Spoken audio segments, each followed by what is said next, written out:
Otra de las noticias que está en la agenda del día tiene que ver con lo que ha ocurrido esta semana con los informes para distintos hechos de Naciones Unidas y de la Relatoría Especial de Bogotá en el mes de septiembre del 2020 y las protestas en Colombia en el año 2021. Las Naciones Unidas como protagonistas, Oficina del Alto Comisionado de las Naciones Unidas, con el informe que a esta misma hora estábamos entregando con detalles en la vocería de doña Juliet de Rivero. Hubo unos pronunciamientos muy duros al comienzo de la jornada, con el presidente Duque, con el ministro de Defensa, pero en las últimas horas se conoció el comunicado de la Cancillería colombiana, que dice, entre otras cosas, que recibe con el mayor sentido de responsabilidad el documento publicado por esta oficina de las Naciones Unidas, que se titula El Paro Nacional 2021. Y dice que, en atención a lo planteado allí, el gobierno reitera su respaldo al derecho a la reunión pacífica y condena de manera vehemente cualquier violación de derechos humanos que se haya presentado en casos individuales. Duelen cada una de estas víctimas y sus familias merecen justicia y reparación. A su vez, y coherente con su posición de respeto y garantía de los derechos humanos, el Estado está llamado a desplegar, dice el comunicado de la Cancillería colombiana, todas las acciones necesarias para proteger a su población, por lo que rechaza todo acto violento que desnaturaliza el ejercicio pacífico de la protesta y que pone en riesgo la vida. Parece que este comunicado matiza lo que se había dicho en horas de la mañana en vocerías, por ejemplo, como la del ministro de Defensa y el propio presidente. Correcto, me parece que se hizo por el canal diplomático, me parece que es una respuesta moderada de un gobierno que seguramente no le gustó por completo el informe, pero me parece que esas son las respuestas institucionales que se deben dar en unos informes que son pues polémicos, porque de todas maneras destapan cosas que sucedieron que no debieron haber sucedido, precisamente porque pues no hubo claridad en la cadena de mando, no hubo claridad en las instrucciones que se dieron a la policía en el caso de la policía, y la protesta, que fue mayoritariamente pacífica, en algunos puntos explotó en violencia, y que hay que saber entender y leer e interpretar lo que sucedió, porque no hay un relato único sobre lo que sucedió.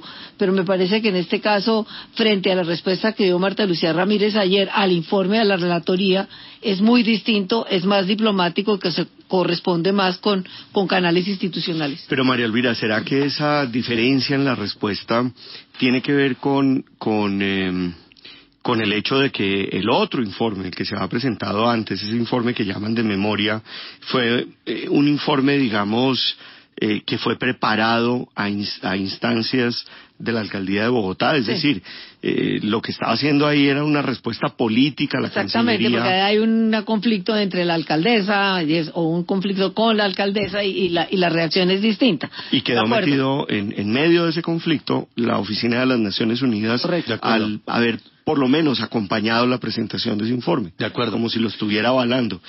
Complicado ese asunto de cuando los gobiernos locales pues están afectados por políticas del orden nacional, parece que no pudieran tocar los asuntos del orden nacional. Pero además tienen el factor adicional de que el ex defensor del pueblo Negret coincidió la presentación del informe con su lanzamiento a las listas de nuevo liberalismo, entonces le agregó un ingrediente ahí, tóxico a eso. Claro.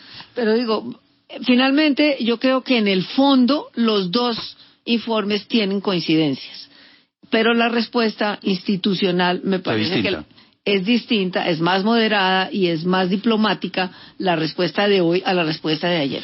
Pues a propósito del informe de Naciones Unidas sobre las acciones que se registraron durante las protestas en Bogotá y en Soacha en septiembre del 2020, expertos han recomendado la revisión de los protocolos bajo los cuales se usan las denominadas armas no letales por parte de la fuerza pública, tema que hemos abordado aquí varias veces en este espacio, luego de comprobarse que sí hubo personas que perdieron la vida.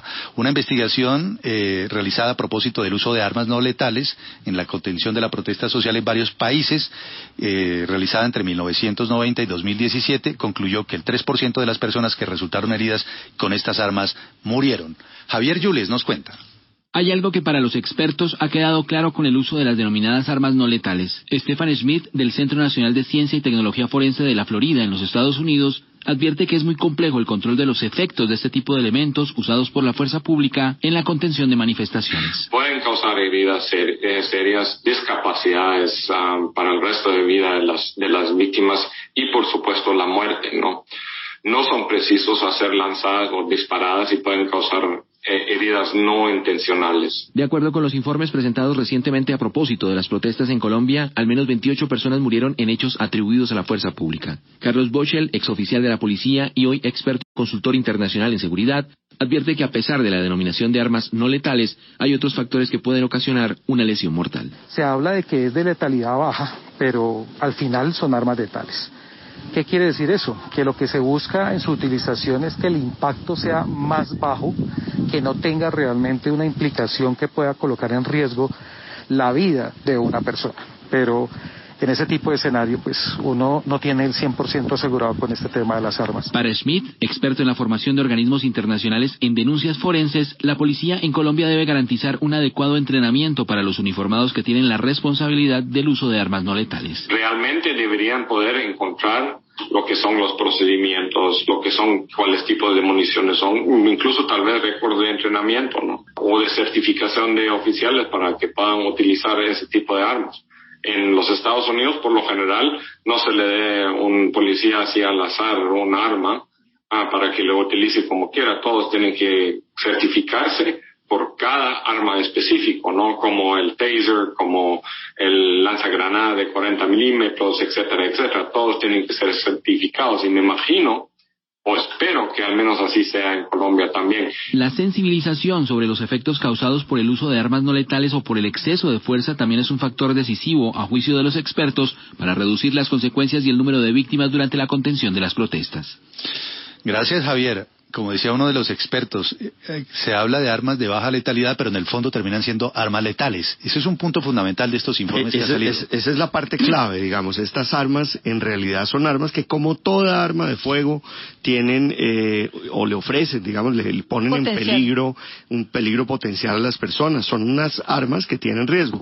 Yo quisiera leer lo que dice precisamente este informe que estábamos comentando de la Oficina de las Naciones Unidas para los Derechos Humanos, de la Alta Comisionada para los Derechos Humanos. En esa materia, en el numeral 102, dice: a pesar de que los manuales de uso interno y varias decisiones judiciales han reglamentado la forma en que las armas no letales deben ser usadas para causar el mínimo daño posible, así como su uso excepcional, en los casos documentados por la oficina se evidenció que integrantes de la fuerza pública no habrían respetado los principios de la legalidad, precaución, necesidad, proporcionalidad y no discriminación que establecen los estándares internacionales para el uso de la fuerza. El punto es no es que no estén entrenados, fue que las usaron mal. Exactamente.